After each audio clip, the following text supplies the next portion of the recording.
munaasabad ka qabsantay howlka dowladda hoose degmada Saylac isla markaasna xilka kula kala wareegayeen gudoomiyaha hore dowladda hoose degmada Saylac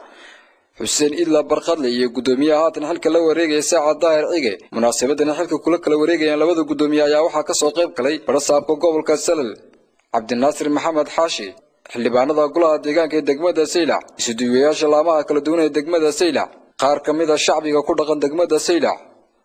mas'uuliyiintii ka soo qayb galay munaasabadan xilka kula kala wareegayeen labada gudoomiye ayaa waxa iyagu ku dheeraadeen isla markaasina ka soo sheekay waxyaabihii ku soo kordhiyay intuu xilka hayay gudoomiyaha hore dowladda hoose degmada Saylac Xuseen Idla Barqadle iyagoo arrimahaas ka hadlayna waxay yiraahdeen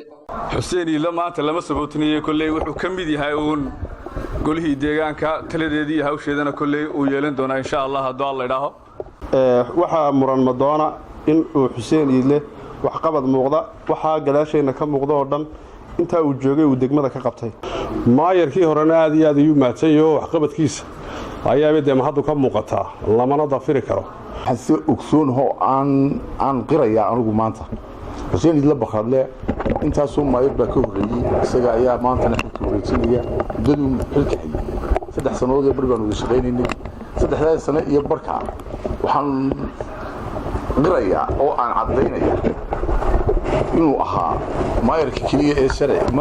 sharciga hadii uu ku xukumayo cashuuraha iyo qaabka wada shaqeynta si wanaagsan oo shaqeyn jiray waxaan qirayaa inuu yahay inaanu ahayn nin musuqmaasuqa oo uu yahay nin muxuu hayay shaqadiisana ka adag dalka iyo dadkana wax ku soo kordhiyay waxa gudoomiyihii ugu horeeyay horta maxaan ku raaa intaas oo halka joognay ugu wax qabad badnaabuha wadalka Soomaar maleynaya maxaan ku raaa waxyaalaha halkaas oo dhan gudoomiyahaas waxyaalaha soo qabtay waa koow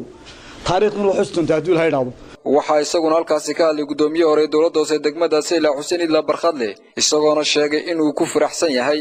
inay u qirayaan shacbiga ku dhaqan degmada Saylac inuu wax qabad kala duwan ku soo kordhiyay degmada Saylac isla markaasna waxa uu halkaas ku soo bandhigay gudoomiyaha hore dowladda hoose degmada Saylac Xuseen Idla Barqadle sawirka ka turjumaya waxyaabihii uu ka qabtay intii uu hayay xilka gudoomiyanimo ee dowladda hoose degmada Saylac maayir markuu xil wareejinayo wuxuu wareejiyaa deyman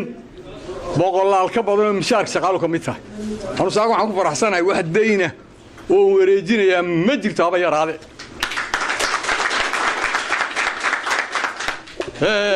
waxaan sheegayaa inaan lacag noo taalo kala duwan oo dollar iyo shilin bale waan ku faraxsanahay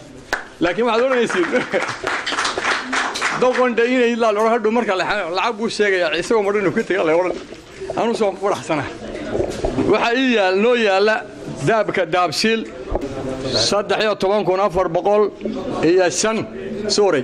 dollar bay noo taala banka waxaana leh waa adeegii dadweynaha aanu malihin ko dambe soo socno male waxa kale oo yaala bankeenan aanu ku direen lacagaha dibadda inaga yaala ee qasnada iyo goobaha ku direen waxa noo yaala 147 milyan 718 oo shilinka Soomaaliland waxa noogu yaala qasnada bank hadda laba waxay tahay dadkiina uu qirayo wax qabad alxamdulillah hadii la qirayo qiyaamaha la qirayo alxamdulillah waxayna hanti aan leeyahay ma inaan dadweynahay ilaahay aduuga asturay waan ku faraxsanahay xil weyn uga dhaadhac waan ku faraxsanahay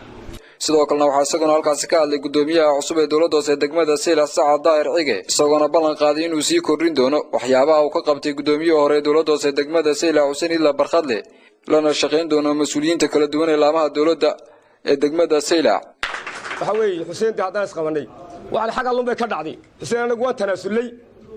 hawshana way naga dhamaatay